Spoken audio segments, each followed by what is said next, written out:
Hi there and welcome back to our Magic Treehouse chapter book story time, and we're moving right along. Today we're reading chapter 6, Dinosaur Valley. Now Jack and Annie are brother and sister, and they're the main characters because a character is someone in a story. Now they've met a pterodon.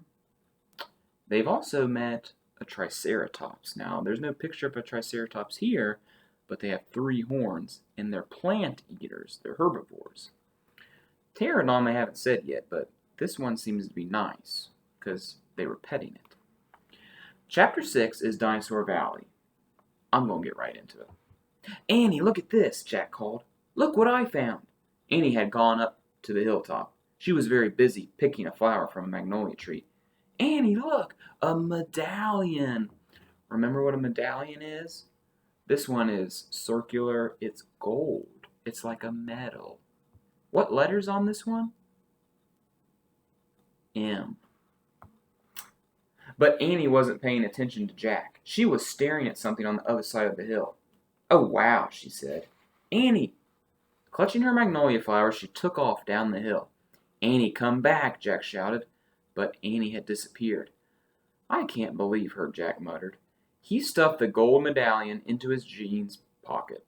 Then he heard Jack shriek, Annie! Jack heard another sound as well, a deep, bellowing sound, like a tuba. Jack, come here, Annie called. Annie!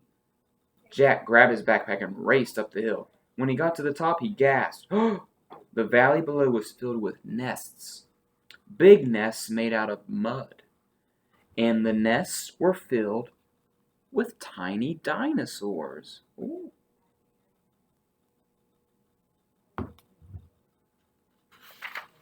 Annie was crouching next to one of the nests, and standing over her was a gigantic duck-billed dinosaur. Don't panic, don't move, said Jack. He stepped slowly down the hill toward Annie. The huge dinosaur was towering above Annie, waving her arms, making her tuba-like sound. Jack stopped. He didn't want to get too close. He knelt on the ground. Okay, move toward me. Slowly, he said. Annie started to stand up. Don't stand. Crawl, said Jack. Clutching her flower, Annie crawled toward Jack. The duck-billed dinosaur followed her, still bellowing. Annie froze. Keep going, Jack said, softly. Annie started crawling again. Jack inched further down the hill, until he just was an arm's distance from Annie. He reached out. He grabbed her hand. He pulled Annie toward him. Stay down, he said. He crouched next to her. Bow your head. Pretend to chew. Chew? Yes, I read that's what you do if a mean dog comes at you. She's no dog, Jack, said Annie. Just chew, said Jack. Jack and Annie both bowed their heads and pretended to chew. Soon the dinosaur grew quiet. Jack raised his head. I don't think she's mad anymore, he said. Thanks, Jack, for saving me, said Annie. You have to use your brain, said Jack. You can't just go running to a nest of babies. There's always a mom nearby. Annie stood up. Annie! Too late. Annie held out her magnolia flower to the dinosaur. I'm sorry I made you worry about your babies, she said. The dinosaur moved closer to Annie. She grabbed the flower from her. She reached for another. No more, said Annie. The dinosaur let out a sad tuba sound. But there are more flowers up there, Annie said. She pointed to the top of the hill. I'll get you some. Annie hurried up the hill. The dinosaur waddled after her. Jack quickly examined the babies. Some were crawling out of their nests. Where were the other mothers? Jack took out the dinosaur book. He flipped through the pages. He found a picture of some duck-billed dinosaurs. He read the caption. The Antosauruses lived in colonies, while a few mothers babysat the nests. Others hunted for food. Okay, so Antosaurus is the one that was like a tuba, making a tuba sound. So there must be other mothers close by. Hey, Jack, Annie called. Jack looked up. Annie was at the top of the hill, feeding magnolia flowers to the giant Ankylosaurus. "She's nice too, Jack," Annie said.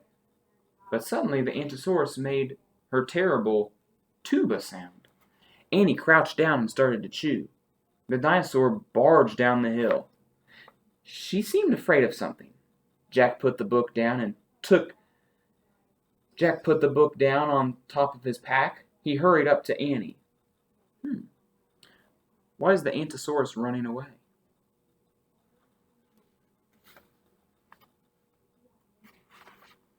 "I wonder why she ran away," said Annie. "We were starting to be friends." Jack looked around. What he saw in the distance almost made him throw up. An enormous, ugly monster was coming across the plain. He was walking on 2 big legs and swinging his long, thick tail and dangling 2 tiny arms. He had a huge head, and his jaws were wide open. Even from far away, Jack could see his long, gleaming teeth. "What kind of dinosaur is it?" "Tyrannosaurus Rex," whispered Jack. "Oh." Tomorrow we'll read chapter 7. Ready, set, go. Alright, well, we have chapter 7 to read, then chapter 8, 9, and 10. We only have 4 more left. And I don't know, do you think a Tyrannosaurus Rex is going to be a nice dinosaur?